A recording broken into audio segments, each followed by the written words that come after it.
Bom, boa tarde a todas e a todos. Agora chegou o momento de uma terapia também sobre Portugal. Eu queria trazer-vos um bocadinho o estado das coisas. Nós vamos ter eleições no próximo dia 6 de outubro. É o fim de um ciclo em Portugal, em que o Bloco de Esquerda teve um papel importante, e queria, sobretudo, explicar-vos qual foi o percurso do Bloco de Esquerda neste ciclo e quais são as lições que nós tiramos para o futuro e as lições que tiramos para a esquerda portuguesa. Não tiramos lições para mais ninguém, as lições que nós tiramos só valem para nós, é assim que tem de ser. Há uma música do Zé Mário Branco, que é um autor e cantautor da Revolução de Intervenção, que dizia: eu vim de longe o que eu andei para aqui chegar. Nós, em 2015, tivemos eleições e a direita ganhou as eleições. Obteve uma maioria de deputados e deputadas no Parlamento, o que foi um choque para um país que estava a sair de 4 anos de austeridade brutal, de miséria social e de uma violência absurda contra a minha geração, que foi uma geração que teve que enfrentar níveis de imigração como nós não conhecíamos desde os anos 60, contra uma classe média que ficou de repente sem emprego e pobre, e contra também as gerações mais velhas a quem foram cortados pensões e a todos aqueles a quem foram cortados salários. Quando a direita ganhou as eleições sem maioria absoluta, houve um clamor por uma alternativa que era possível se todos os partidos à esquerda do Partido Socialista se juntassem para permitir ao Partido Socialista governar em minoria. E isto tem importância porque é um contexto muito particular em que aconteceu. O Partido Socialista governou em minoria com o apoio parlamentar do Bloco de Esquerda, do Partido Comunista Português e do Partido Os Verdes, porque assinou acordos para medidas concretas que eram renegociados a cada orçamento e que permitiam ao Partido Socialista manter um governo minoritário frente a uma direita maioritária na Assembleia da República. Isto era o que a população exigia de nós, e foi o contexto, a nossa responsabilidade de representar uma alternativa perante a austeridade nos obrigou a fazer. Houve escolhas importantes e houve critérios importantes nesse momento.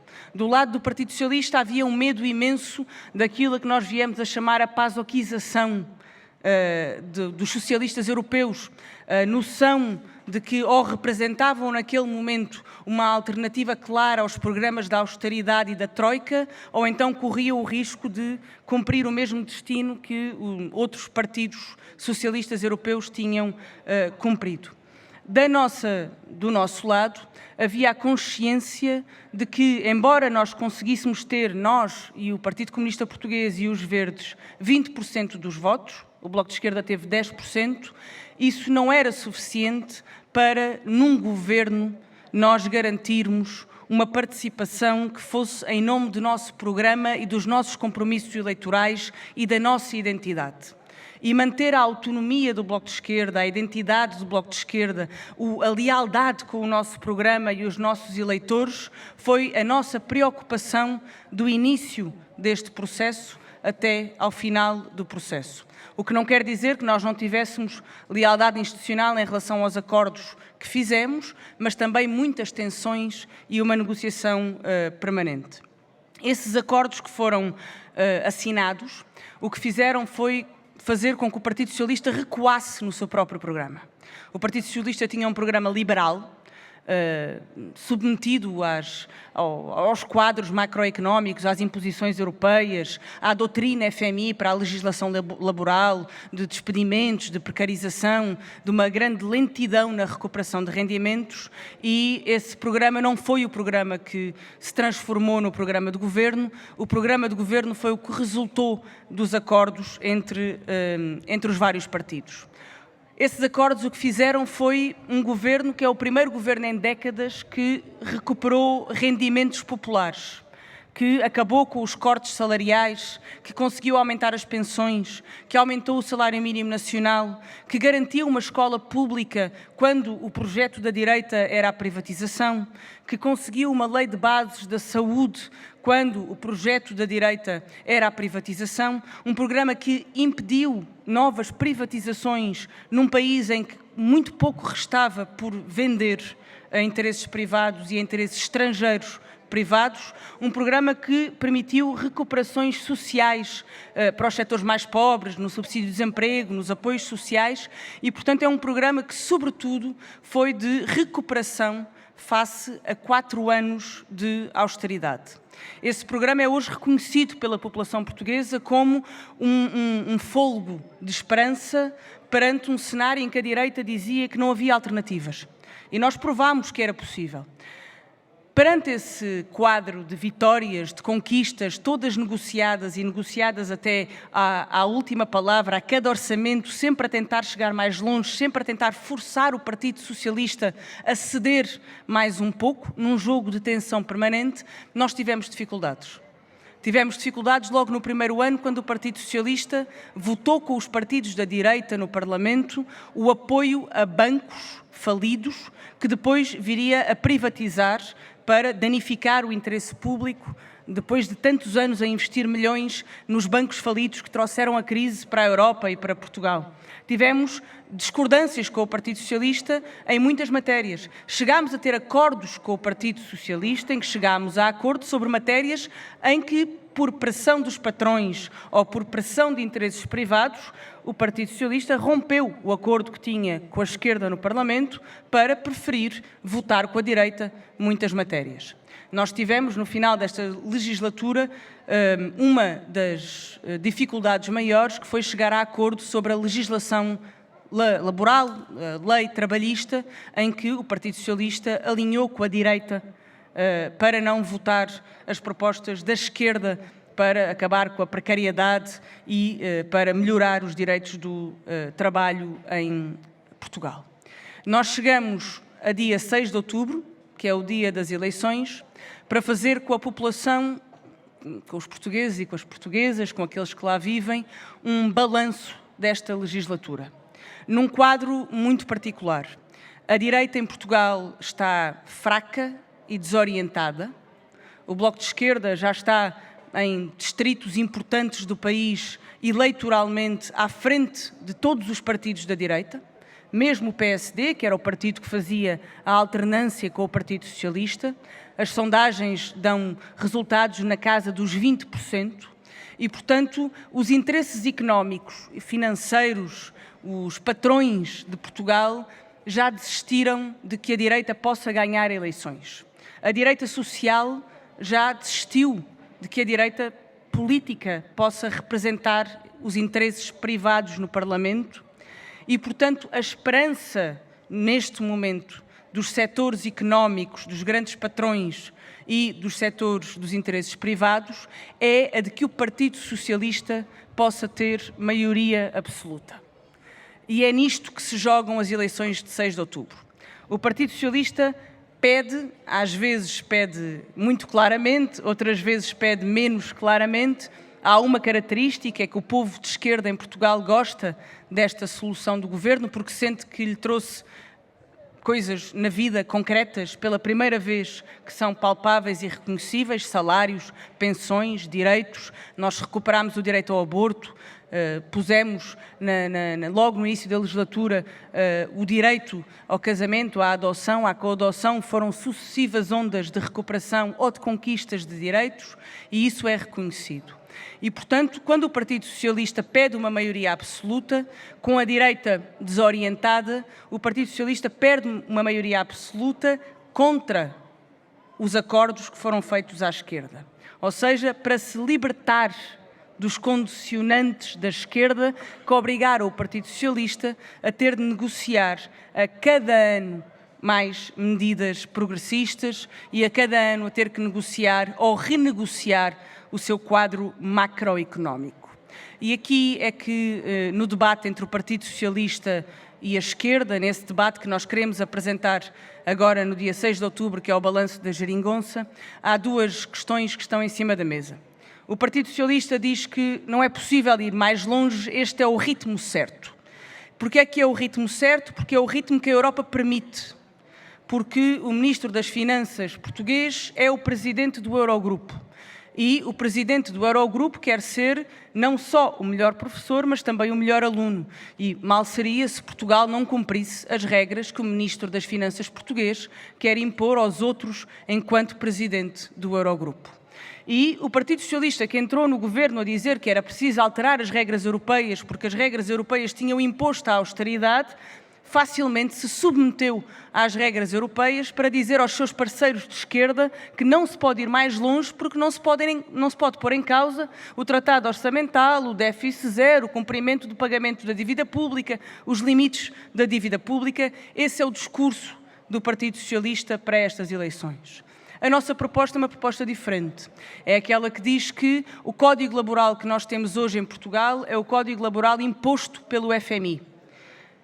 A prenda, o prémio para não ter mudado o código laboral do FMI é o facto do Mário Centeno, o Ministro das Finanças, estar agora a disputar o cargo de chefe do FMI como sucessor de Lagarde. É irónico que esteja a disputá-lo com a Ministra das Finanças do Estado espanhol. Isto mostra bem como o sistema financeiro quer garantir que mesmo os governos que têm possibilidade de fazer acordos à esquerda não saem do rumo das orientações europeias. A outra grande questão, para além das questões laborais, que são aquelas em que o Partido Socialista pactou com a direita e com os patrões, é o investimento público. Como não há flexibilidade para permitir que a economia cresça e que as contas públicas se façam certas pelo crescimento da procura interna, dos direitos e do crescimento da economia, não há dinheiro para investimento público. E nós temos um quadro contraditório, com recuperação de rendimentos, mas com uma grande falência de serviços públicos que precisavam de injeções de investimento público para recuperar dos 4 anos de miséria em que a escola pública, em que a saúde pública foram deixados. E, portanto, estes são os nossos pontos de conflito com o Partido Socialista neste momento. Nós dizemos que é preciso ir mais longe não significa desbaratar contas públicas, significa sim não pactuar com os mesmos que impuseram a crise à Europa e que são responsáveis pelo crescimento da extrema-direita, que são todos os que governaram a Europa nas últimas décadas. E é por isso que nós temos dito que estas frentes que se constroem contra a extrema-direita, estas frentes democráticas, nós não estamos em tempos de sectarismo. O povo português não nos teria perdoado que por sectarismo não participássemos nesta maioria parlamentar, mas também o futuro da esquerda portuguesa não nos teria perdoado que nós abdicássemos da nossa posição, dos nossos princípios, do nosso programa, para nos diluirmos num projeto frentista liberal que alinhasse com Macron, com Merkel e com os conservadores que agora querem fazer uma frente ampla contra a extrema-direita, com os mesmos que fizeram crescer a extrema-direita. E essas são as lições que nós tiramos da nossa participação nesta maioria parlamentar, é que tão importante como saber as suas conquistas é saber os seus limites. E que nós não podemos saber esses limites sozinhos, temos de ter a capacidade que a população entenda quais são os projetos que cada força política apresenta e se não nos diluirmos nesse projeto de governo, saberemos explicar porque é que é possível ir mais longe e porque é que os constrangimentos para ir mais longe não são a falta de recursos do país, mas sim as imposições europeias. Esse é o debate que nós vamos fazer agora em outubro e é um debate que, obviamente, não dispensa as forças sociais e bom, para começar, todas as convergências, mas as convergências que vão nascendo agora dos movimentos sociais mais orgânicos ou inorgânicos que se vão levantando em Portugal e um pouco por todo o mundo. Nós nunca perdemos o pé da rua e isso significa dialogar com muitos setores, mas dois em particular que têm estado a ocupar as ruas em Portugal e na Europa. São as mobilizações feministas contra a violência de género, o avanço do conservadorismo, aquilo que o Vox representa no Estado espanhol e que o Bolsonaro representa no Brasil e o Trump nos Estados Unidos, significa um recuo sem precedentes dos direitos das mulheres, da violência contra as mulheres, e por isso é bom ver a resistência desse feminismo. Nós queremos dialogar com esses setores contra um sistema patriarcal que é também capitalista. E o outro é a greve climática dos jovens e dos estudantes, os movimentos ambientalistas que se estão a levantar e com os quais nós queremos dialogar, mostrando que não há espaço no capitalismo para uma verdadeira ruptura ambiental que proteja a humanidade da sua autodestruição. Há uma música latino-americana dos Calle 13 com a Maria Rita que diz que não se pode comprar o vento, não se pode comprar a chuva, não se pode comprar o sol, não se pode comprar o calor. A verdade é que, e como foi aqui dito, esses recursos naturais, no estado em que o capitalismo avançou, estão à venda e podem ser comprados. E se isso é verdade para qualquer país, é ainda mais verdade quando um país não tem o direito democrático e soberano de decidir sobre os seus recursos, como aquilo que acontece na Galiza.